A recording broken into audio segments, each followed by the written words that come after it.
Okay, in this lesson, we are going to flesh out our fetch collections async generator function so that it actually performs the asynchronous call of getting the collections inside of our Firebase database. Before we continue though, there's a bit of a theoretical shift that we have to acknowledge about writing sagas that's different from how we wrote our thunks before. Now, when we moved our asynchronous code into our thunk code here, into our fetch collection start async method, what we did was that we moved the logic out of the shop component into this action, which was great. It was a great way for us to separate out that concern.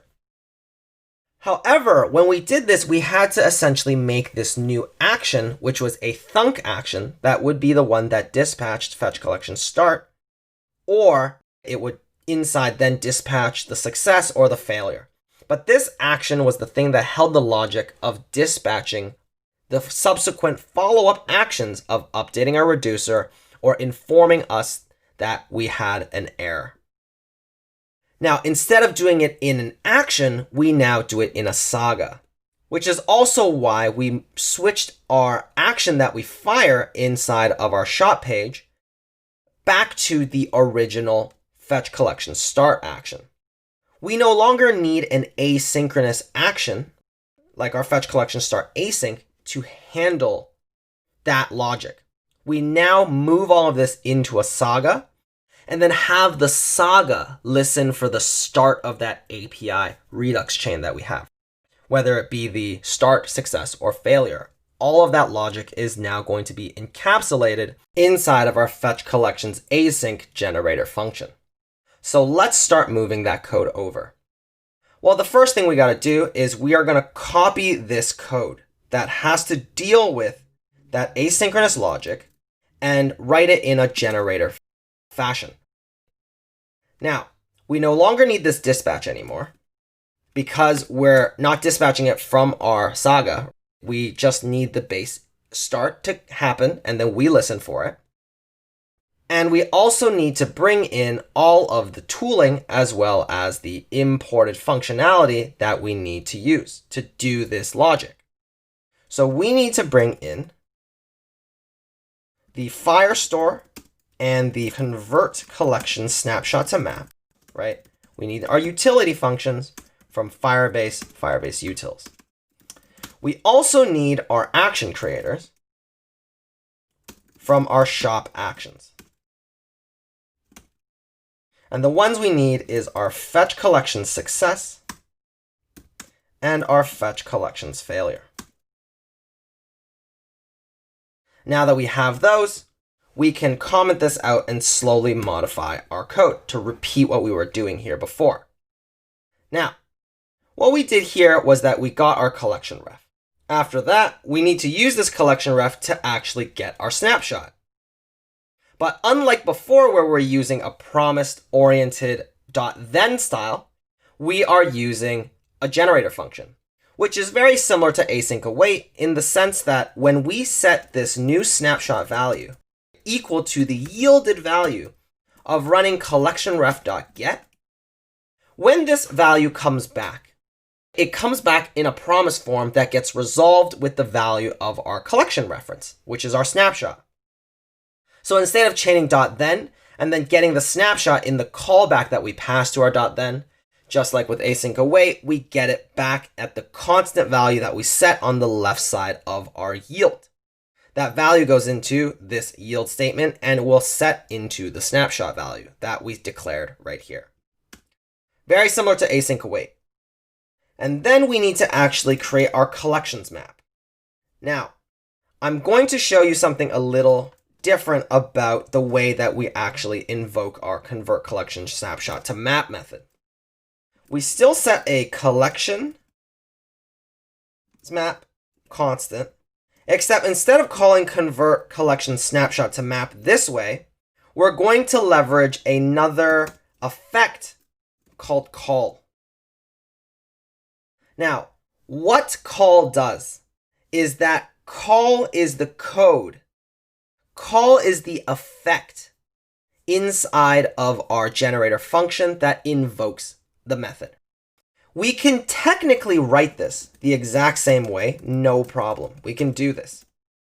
But we want to yield this in case this call takes longer than we expect, right?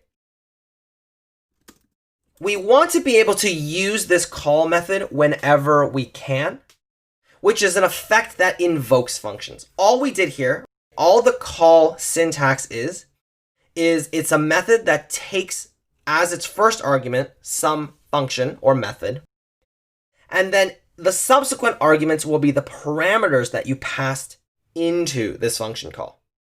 And because we're yielding this call, it allows, again, us to defer control at this point of the execution back to the Saga middleware.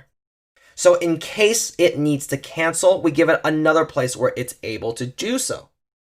Beyond that, this way of adding more yields wherever we can also makes it easier for us to test. But once we have our value of collections map, we're yielding again to the call, and that, once this value gets evaluated, will be set to our collections map. So that's one thing about call. We just have to keep this in mind. And I'll show you also wherever we can use it. It's just a habit that we have to get used to. After we do this, we want to fire off this collections map into a dispatched fetch collection success if successful. Now, you might be wondering, before we had a .catch on our promise, right? How do we actually resolve and make sure that we're catching our errors? Well, it's going to be exactly like async await, where we use a try catch block. So here I'm going to do my try and put my code inside. And then I'm going to catch my error. And then we'll dispatch the subsequent collections failure with the error message. The other thing to remember is that inside of a generator function, right, inside of our Saga generator function, Sagas do not dispatch actions using the dispatch keyword. Instead, they use another effect called put. Put is the Saga effect for creating actions. And it's exactly like dispatch. The only difference is we have to yield it, and we're just going to use it like a dispatch. So we'll say fetch collection success here and pass in our collections map. Because again, put just puts out or dispatches out an object, right, that it's expecting to have a type and a payload. And again, our fetch collection success, these are all our action generators. They're just functions that return us those objects. And inside of our error, we'll also yield our put fetch collections failure with the error.message.